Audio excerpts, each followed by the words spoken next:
ಈ ಮಧ್ಯದಲ್ಲಿ ಯುಕ್ರೇನ್ ಅಧ್ಯಕ್ಷ ಝೆಲೆನ್ಸ್ಕಿ ಹೇಳ್ತಾ ಇದ್ದಾರೆ, ಅವರು ವ್ಲಾಡಿಮಿರ್ ಝೆಲೆನ್ಸ್ಕಿ.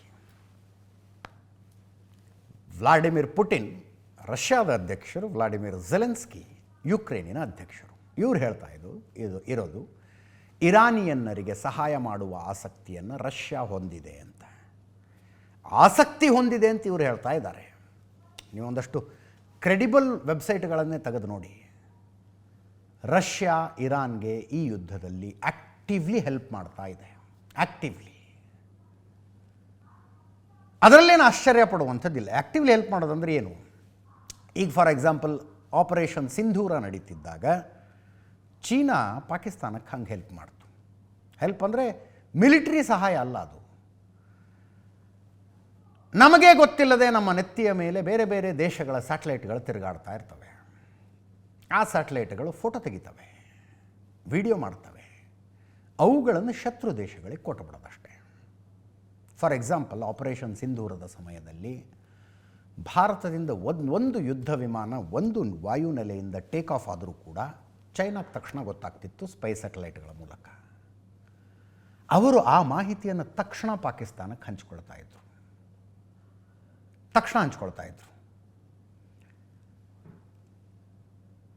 ಭಾರತದ ಸೇನೆಯ ಮೂಮೆಂಟ್ಗಳನ್ನು ಚೈನಾ ಅಬ್ಸರ್ವ್ ಮಾಡಿ ಪಾಕಿಸ್ತಾನಕ್ಕೆ ರಿಪೋರ್ಟ್ ಮಾಡಿತು. ಪಾಕಿಸ್ತಾನಕ್ಕೆ ಆಪರೇಷನ್ ಸಿಂಧೂರವನ್ನು ಎದುರಿಸುವುದಕ್ಕೆ ತಕ್ಕ ಮಟ್ಟಿಗೆ ಶಕ್ತಿ ಕೊಟ್ಟದ್ದು ಚೈನಾ ಮಾಡಿದಂಥ ಆ ಕೆಲಸ. ನಮಗನ್ಸುತ್ತದು ದ್ರೋಹ ಅಂತ, ಬಟ್ ಅಂತಾರಾಷ್ಟ್ರೀಯ ಸಂಬಂಧಗಳು ಹಂಗೆ ವರ್ಕ್ ಆಗ್ತವೆ. ಚೈನಾ ಪಾಕಿಸ್ತಾನ ಆತ್ಮೀಯತೆ ಇದೆ. ಅದೇ ಕೆಲಸವನ್ನು ರಷ್ಯಾ ಇರಾನ್ಗೂ ಮಾಡಿಕೊಡ್ತಾ ಇದೆ. ತನ್ನ ಸ್ಯಾಟಲೈಟ್ಗಳ ಮೂಲಕ ಇರಾನಿನ ಸುತ್ತಲೂ ಇರುವ ದೇಶಗಳ ಅಮೆರಿಕದ ವಾಯುನೆಲೆಗಳನ್ನು ಅಬ್ಸರ್ವ್ ಮಾಡ್ತಾರೆ, ಸೇನಾ ನೆಲೆಗಳನ್ನು ಅಬ್ಸರ್ವ್ ಮಾಡ್ತಾರೆ. ಯಾವ ವಾಯುನೆಲೆಯಲ್ಲಿ ಅಮೆರಿಕದ ಯಾವ ವಿಮಾನಗಳು ನಿಂತ್ಕೊಂಡಿದ್ದಾವೆ, ಬಾಂಬರ್ಗಳಿದ್ದಾವ,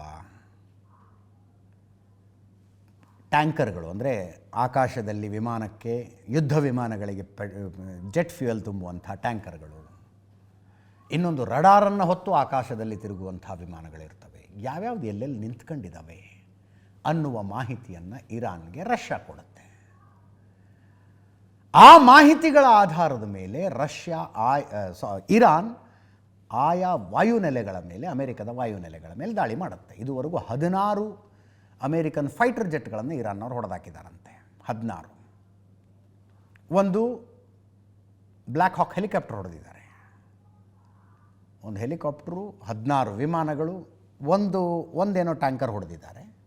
ಮತ್ತೊಂದು ಆಕಾಶದಲ್ಲಿ ರಡಾರ್ ರೀತಿಯಲ್ಲಿ ವಿಮಾನ ಇರುತ್ತೆ. ಅಂದರೆ ಏರ್ಬಾರ್ನ್ ಆಗಿರುವಂಥ ಎಲ್ಲ ಯುದ್ಧ ವಿಮಾನಗಳನ್ನು ಒಂದಕ್ಕೊಂದು ಸಂಪರ್ಕಿಸಿ ಎಚ್ಚರಿಕೆ ಕೊಡುವಂಥದ್ದು ಒಂದು ವಿಮಾನ ಇರುತ್ತೆ. ಅದನ್ನು ಏರ್ಬೇಸ್ನಲ್ಲಿ ನಿಂತ್ಕೊಂಡಾಗಲೇ ಹೊಡೆದಾಕಿದ್ದಾರೆ.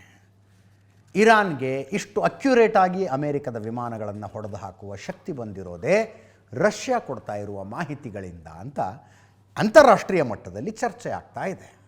ಝೆಲೆನ್ಸ್ಕಿ ಅದನ್ನು ಹೇಳ್ತಾ ಇದ್ದಾರೆ. ಝೆಲೆನ್ಸ್ಕಿ ಈಗಾಗಲೇ ಸಹಾಯ ಮಾಡ್ತಾ ಇದೆ ರಷ್ಯಾ ಅಂತ ಹೇಳಲಿಲ್ಲ, ಆಸಕ್ತಿ ಇದೆ ಅಂತ. ರಷ್ಯಾ ಇದನ್ನ ಯಾಕೆ ಮಾಡ್ತಿದೆ?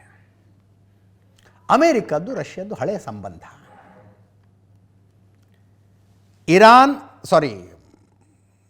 Factual error. ಇರಾನದ್ದು ರಷ್ಯಾದ್ದು ಹಳೆಯ ಸಂಬಂಧ. ಇರಾನ್ ಯಾವ ಮಾದರಿಯ ಡ್ರೋನ್ಗಳನ್ನು ಬಳಸಿ ಅಮೇರಿಕಾದ ಮೇಲೆ ದಾಳಿ ಮಾಡ್ತಾ ಇದೆಯಲ್ಲ, ಶಾಹಿದ್ಗಳು, ಅದೇ ಮಾದರಿಯ ಡ್ರೋನ್ಗಳನ್ನು ರಷ್ಯಾ ಬಳಸಿ ಯುಕ್ರೇನ್ ಮೇಲೆ ದಾಳಿ ಮಾಡ್ತಾ ಇದೆ. ಅದಕ್ಕೆ ವ್ಲಾಡಿಮಿರ್ ಝೆಲೆನ್ಸ್ಕಿ ಆಫರ್ ಮಾಡಿದ್ದು ಗಲ್ಫ್ ರಾಷ್ಟ್ರಗಳಿಗೆ, ಆ ಡ್ರೋನ್ಗಳನ್ನು ಹೆಂಗೆ ಎದುರಿಸಬೇಕು ಅನ್ನೋ ಟೆಕ್ನಾಲಜಿ ನಮ್ಮ ಹತ್ರ ಇದೆ ಅಂತ. ಅವರು ಒಂದು ಪ್ಯಾಟರ್ನ್ ಮಾಡಿಬಿಟ್ಟಿದ್ದಾರೆ. ಇದುವರೆಗೂ ಸಾವಿರಾರು ಸಂಖ್ಯೆಯಲ್ಲಿ ಡ್ರೋನ್ಗಳನ್ನು ಎದುರಿಸಿದ್ದಾರೆ ಯುಕ್ರೇನ್. ಯಾವಾಗ ಯುದ್ಧ ಶುರುವಾಗಿದ್ದು 2021 ಅಲ್ವಾ, 22 ಫೆಬ್ರವರಿ ಅನಿಸುತ್ತೆ. ಆವಾಗಿನಿಂದ ಇಲ್ಲಿ ತನಕ ಅದು ಎಷ್ಟು ಸಾವಿರ ರಷ್ಯನ್ ಡ್ರೋನ್ಗಳನ್ನು ಎದುರಿಸಿರ್ಬೇಕು ಅವರು ಎಕ್ಸ್ಪರ್ಟ್ ಆಗಿಬಿಟ್ಟಿದ್ದಾರೆ ಆ ಡ್ರೋನ್ಗಳನ್ನು ಆಕಾಶದಲ್ಲಿ ಹೊಡೆದು ಹಾಕುವುದರಲ್ಲಿ, ಅವುಗಳ ದಾರಿ ತಪ್ಪಿಸೋದ್ರಲ್ಲಿ. ಆ ಎಕ್ಸ್ಪರ್ಟೈಸ್ ನಿಮಗೆ ಶೇರ್ ಮಾಡ್ತೀವಿ ಅಂತ ಝೆಲೆನ್ಸ್ಕಿ ಮಧ್ಯಪ್ರಾಚ್ಯದ ದೇಶಗಳಿಗೆ ಆಫರ್ ಮಾಡಿತ್ತು.